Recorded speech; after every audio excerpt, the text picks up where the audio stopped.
The disco bandit boogies to and fro, hither and yon.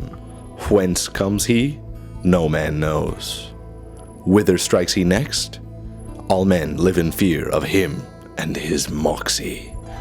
This is a golem made of a loaf of bread. You find him crusty and his wit stale. Having thought the previous sentence, you almost hope he manages to kick your ass. He tempts you with his tasty bread, but you remind him you don't live by him alone. Angry and dejected, he throws it at you. It doesn't hurt, but the ensuing flock of hungry pigeons certainly does. You smack your opponent in the head with a disco ball and don't stop till you get enough. Enough damage, that is. He pulls out a bread knife and tries to slice you, but ends up slicing himself instead, which you know is the greatest thing since, well, something or other.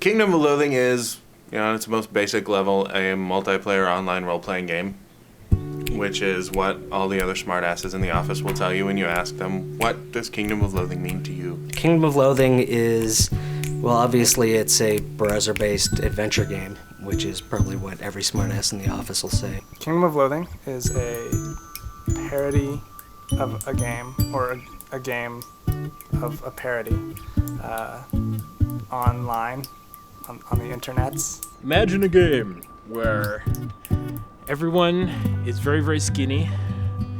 They wear fezzes and strange accoutrements.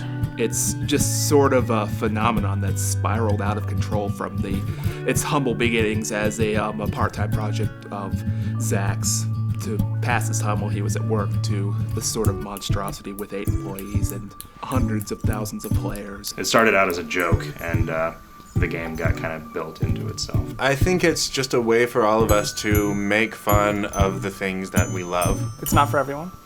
Not for small children. It has a choking hazard. Probably 40% of our players are women, which is pretty high for something like this. I think it's yeah. The Kingdom of Loathing is, as best I could describe, a mistake gone horribly, horribly right.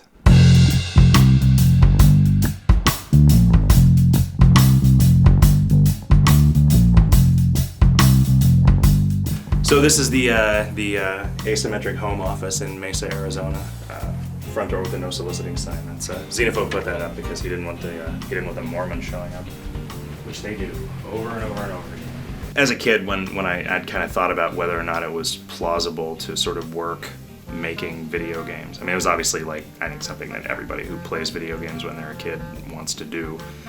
I sort of found myself wishing that I had been born 10 or 15 years earlier when one guy actually could make a game that was, sort of commercially viable enough that you could do that for a living. If you ask my mother, Zack and I met because she prayed to God that God would send me a friend. He was a skinny, nerdy, same kind of geek as I was, and was an atheist.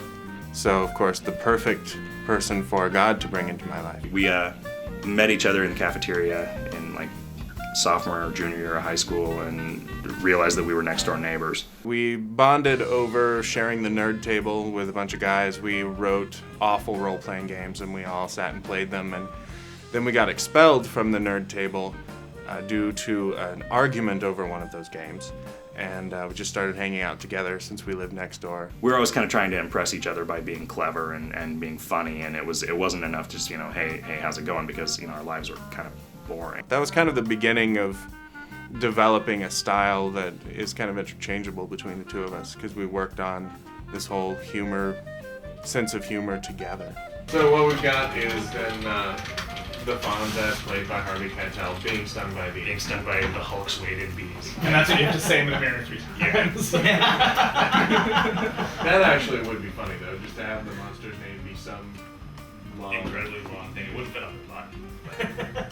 I found that the more seriously I tried to take something, the less likely it was to actually amount to anything, the less likely it was to actually get finished. So I sort of dared myself to spend a week on a game. First thing I did was just kind of sit down and draw this sort of single sheet full of stuff to kind of give me some starter artwork to use for stuff. Just try and make it as goofy as possible, not at all pretentious, not anything that tried to take itself seriously at all. People say, like, this is just pop culture references, it's very lowbrow. Like, I have a writer friend who says, why are you wasting your time writing this? You should be writing serious work about the human condition. And, again, to be incredibly pretentious, but Shakespeare is full of pop culture references. James Joyce, Ulysses, is entirely a pop culture reference. Not, at all pretentious, not anything that tried to take itself seriously at all. And put it out and see if I could get anybody interested in it, and it kind of worked. I joined up the day I saw the post about it, and it hooked me really quickly. Like I said, I spent about a week on it, and it consisted of there was a single store where you could buy some stuff that didn't really do anything. There weren't even actually monsters to fight. It was all just sort of, you would click on it and it would randomly pick from this list of little stories about what happened to you, and you could find equipment and wear it, but it didn't do anything at all. None of the items actually had any effect on the game at all. It was very much just sort of an interactive joke. Saw the first page for the first time, I'm like, wow, this is probably going to be not at all interesting. Then I made an account anyway because everyone in the chat room that I was in said it was really funny. So I made my account and I started playing, and lo and behold, this is kind of fun, We found that people like to watch numbers go up, even if they don't mean anything. I think somebody could make a website where there was just a red square, and it was like, all right, click on the red square and it will tell you how many times you've clicked on the red square. People would just sit there clicking it over and over and over again just to see the number go up. Especially if there was a high score list where you could put your name in, which is one of the first things we did. All right, so we have this leaderboards. These are the people who've played this interactive joke the most, and people start to care about it. I strove to become more powerful than my clanmates, and then later on more powerful than everyone. It was so astonishing to me that anybody was paying attention, and I felt like at any moment, people are going to stop showing up. This is going to, the saturation point for this has to have been met. We need to strike. The iron is hot now. We got to get our merchandising out there. We got to get everything done, because in 3 months this thing is going to be done. And as it just kept getting more and more popular, I just got excited. I remain excited. Like when somebody logs in and says they're from Singapore or Malaysia or something, and it just blows my mind. I logged in and said, "Oh, this is great. It's a game that you can only play for a few minutes every day. You get 40 adventures. It'll be fun. It won't take up much of my time. That kind of thing." And then within a few days, I'd figured out that you can actually spend hours in the chat, and you can spend, all this time sort of buying and selling things in the mall and things like that. So I ended up being hooked and spending hours and hours playing instead. It got to the point where it was too much of a strain technically on the setup that I had there, and once it started to cost like $100 a month, I was like, okay, I like this and I want it to continue to exist, but I don't want to keep paying for it out of pocket, because if it grows to twice as big as it is now, I'm not going to be able to afford it anymore. So I put a thing on the front page requesting donations to pay for hosting, and there was pretty much immediately enough of a response that it began to pay for itself. The majority of the people who were in the forums at that point said, if you ever charge for this, we will stop playing. Like, you keep it free and we will give you all the money you need to run it, and we don't want you guys to have to work, any of that. But if you make us give you money, we won't even want to give you money anymore.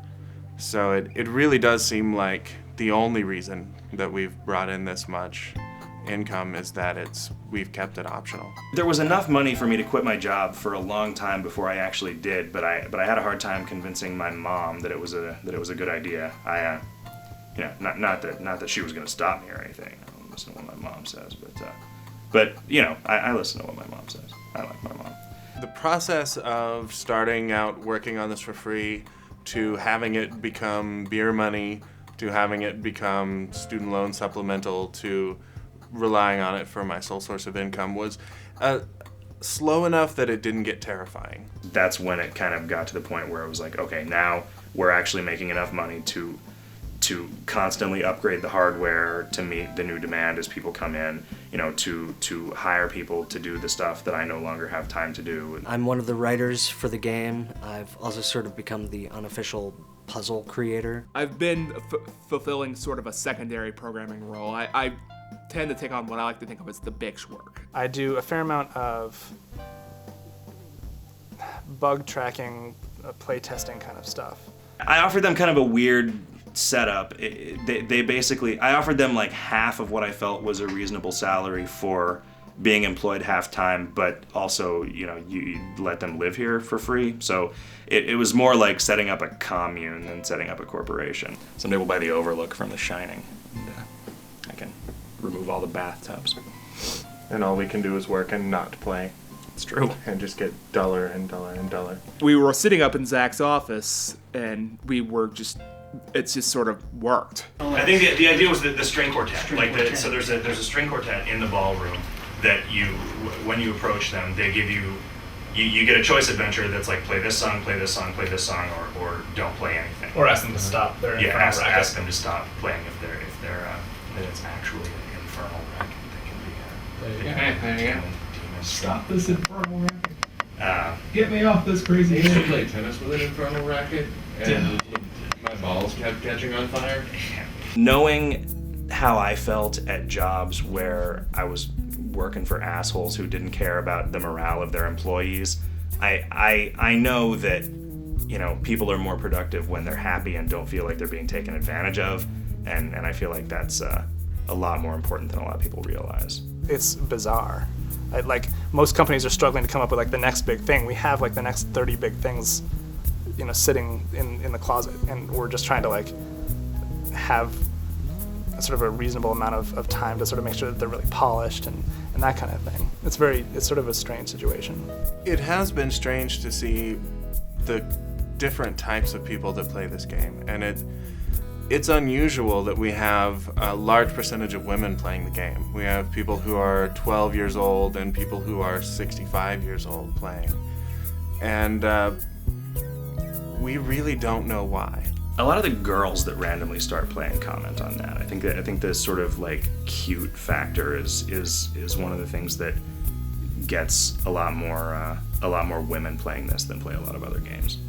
It seems like we've sort of hit that kind of holy grail that game companies are looking for. It's like, kind of we've figured out how to appeal to the casual market and not scare women off. Some women say that they play because the drawings are cute and they can relate to that. Some people enjoy the social element of it. Some enjoy the more hardcore aspects of the game. Some people just like stick figures. At Comic-Con, we had so many people come up and say, "Stick figures? Dude, I love those."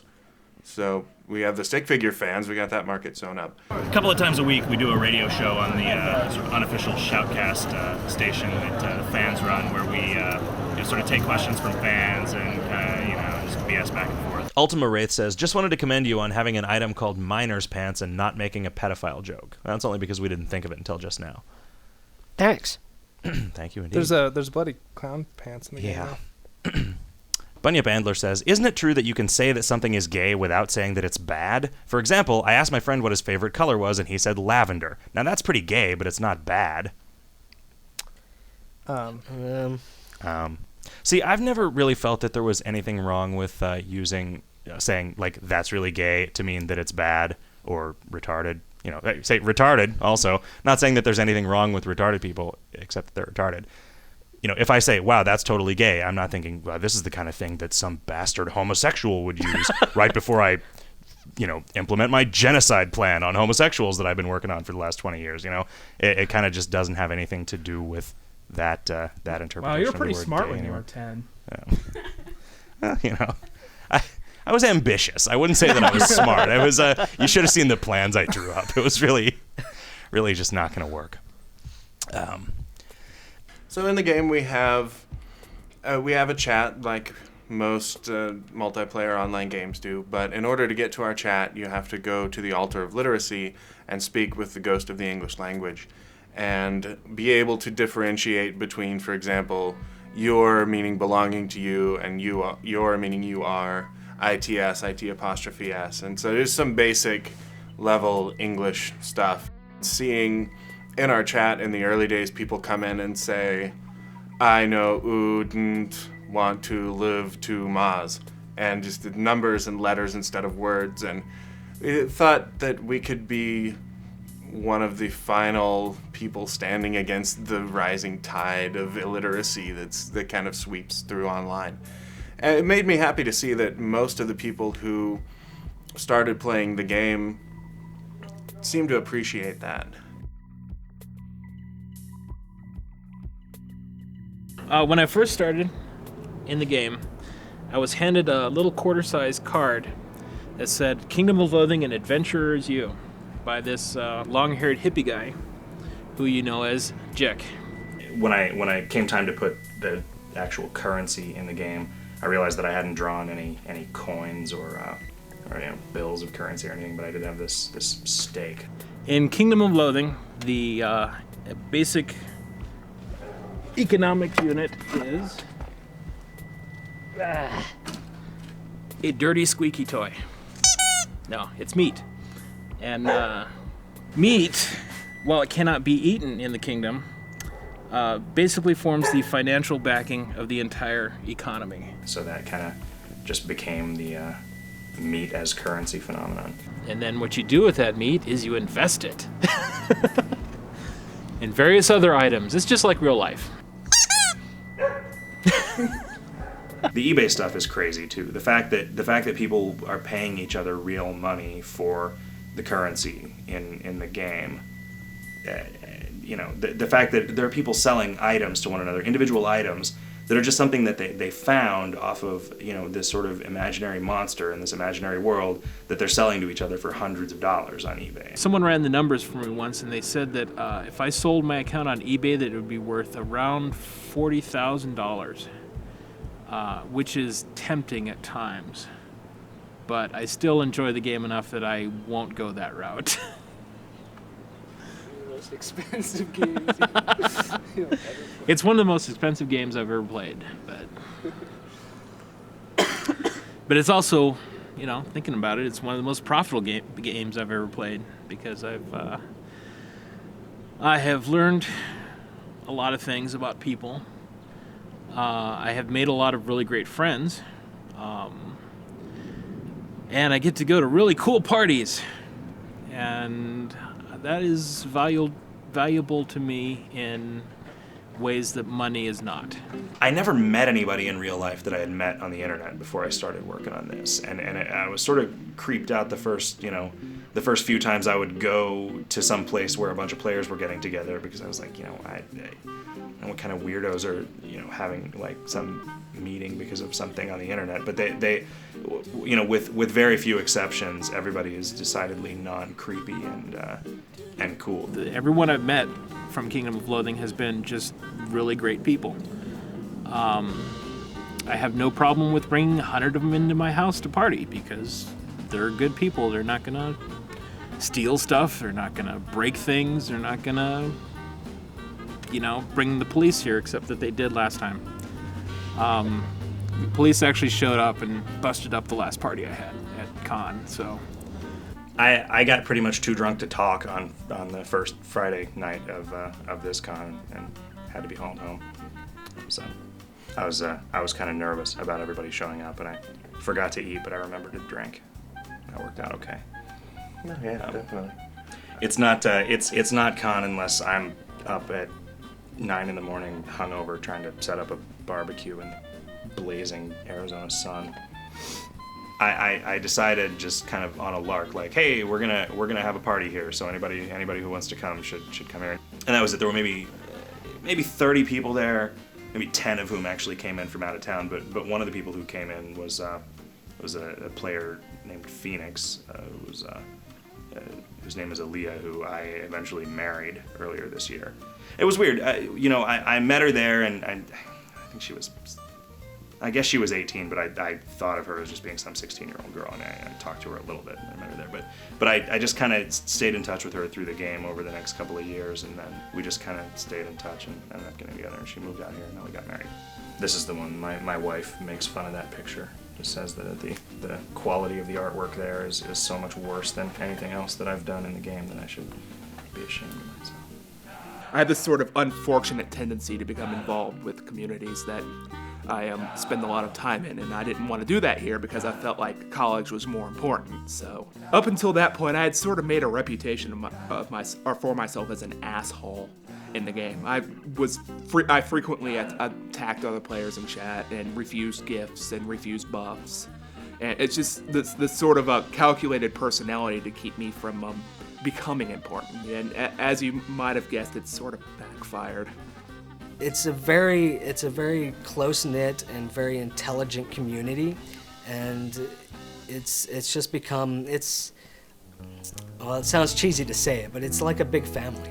I don't credit the success of the game to the community as much as I should, because the fact that people care enough to put together websites about the game, to compile lists of all the pop culture references that we make, to record parodies of songs where they've changed the lyrics to be about stuff in the game. If I had a million meat stacks, if I had a million meat stacks, well, I'd buy you boner dagon's remains. Oh, all the crazy misspelled dragon bones. Sing we a ballad of kingdomy stuff, of sorcerers, mirrors, and quests in the buff. Kingdom of Loathing.